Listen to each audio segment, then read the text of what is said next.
Et bonjour à tous, on se retrouve en ce 8 décembre pour un nouveau challenge proposé par OpenFacto pour le calendrier de l'Avent OSINT 2024 d'OSINT for Fun. Aujourd'hui, on nous dit que c'est une journée spéciale pour tous les Lyonnais, un jour de fête. Il y a plusieurs années, ils avaient même la possibilité, s'ils se rendaient rue Victor Hugo, de remporter un cadeau. Et du coup, qu'est-ce qu'on pouvait gagner? Format de la réponse, par exemple, un caméscope, donc c'est un objet qu'on peut gagner.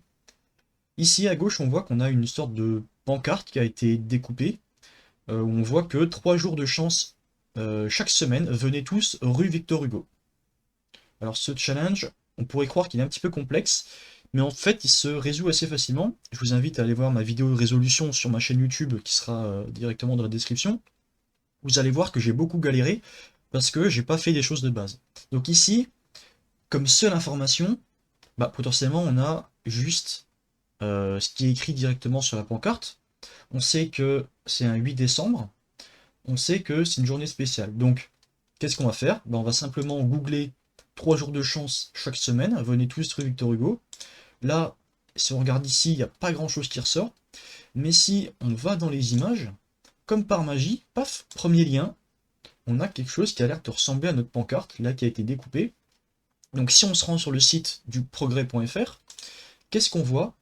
On voit que on arrive ici, donc à quoi ressemblait la fête des Lumières. Donc on apprend que c'est la fête des Lumières à Lyon il y a une cinquantaine d'années. Donc si on va à la diapositive 27 sur 43, on se rend compte qu'ici on a une petite description et on a la photo qu'on a retrouvée. Donc en fait la photo, on voit que c'est bien juste l'avant là, de l'espèce de toit qui a été découpé et qui a été mis ici en image. Et on voit qu'au-dessus, on a des sapins et c'est sur une voiture, donc une voiture qui se promenait avec cette sorte de pancarte au-dessus, avec marqué à la fois devant et sur le côté, 3 jours de chance chaque semaine, venez tous rue Victor Hugo. Et qu'est-ce qu'on nous dit dans la petite description? On nous dit que donc rendez-vous rue Victor Hugo pour peut-être gagner son sapin de Noël en 1974. Donc ici, qu'est-ce qu'on pouvait gagner? Bah, un sapin de Noël, sauf qu'ici on demande juste euh, le l'objet, donc juste un sapin. Et ensuite, on nous dit, donc dans le journal d'où provient l'illustration précédente, donc ici, on est bien dans le progrès, 50 ans plus tôt, donc 50 ans plus tôt, cette image, ici on voit que c'est en 74, donc 50 ans plus tôt, moins 50, ça fait 1924. Le jour de Noël, le jour de Noël c'est le 25 décembre, si ça n'a pas changé entre-temps, un sapin illuminé faisait la une. Donc, on doit repartir dans les archives du journal Le Progrès en 1924, le 25 décembre, pour voir si, en première page, il y avait un sapin, et il faut qu'on trouve dans quelle ville se trouvait ce sapin. Donc on va faire une petite recherche, on va faire archives, pour taper sur les archives, Le Progrès, alors on peut enlever Lyon,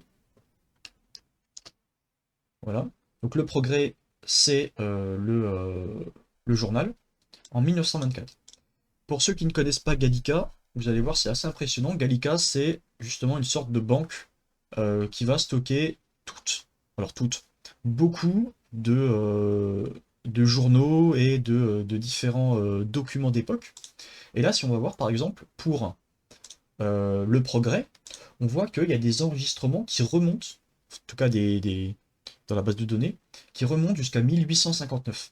On voit que ça va jusqu'à 1924. Nous, ce qui nous intéresse, c'est 1924, donc on clique dessus, et normalement, on arrive ensuite sur la liste ici du calendrier, et nous on cherche, on se rappelle le jour de Noël, donc c'est le 25 décembre. Donc on clique là-dessus, et normalement, on arrive sur la page qui a été archivée.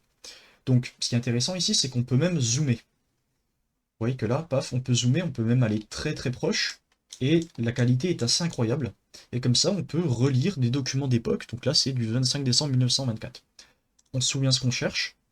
Un sapin illuminé sur la une. Donc la une, c'est la première page. Dans quelle ville se trouvait ce sapin? Donc, la une. Alors, la une, je ne sais pas si c'est vraiment la première page. En tout cas, c'est, on va dire, l'article qui est mis en avant sur le journal. Donc là, on nous parle d'une insurrection albanaise. Ça ne nous intéresse pas. Un avion de la ligne prend feu et s'abat. Ah, dommage, mais ça ne nous intéresse pas. Ah, là, on a un sapin. On a un sapin. Si on lit la description, on voit que c'est une photo de quelqu'un qui s'appelle Trampus. Et on nous dit une curieuse coutume danoise. Ok. Chaque année, à l'occasion de Noël, un grand sapin illuminé à l'électricité se dresse sur la place de l'hôtel de ville à Copenhague. Donc, dans quelle ville se trouvait ce sapin? Copenhague. Euh... Cop- Je sais jamais comment on l'écrit Copenhague. Non, c'est le H, il est après le N. Hop, Copenhague. Pourquoi Il y a un U. Pardon, excusez-moi. Hop, on valide et on a terminé le challenge du jour. J'espère qu'il vous aura plu et on se retrouve demain pour le 9 décembre. Allez, bye bye.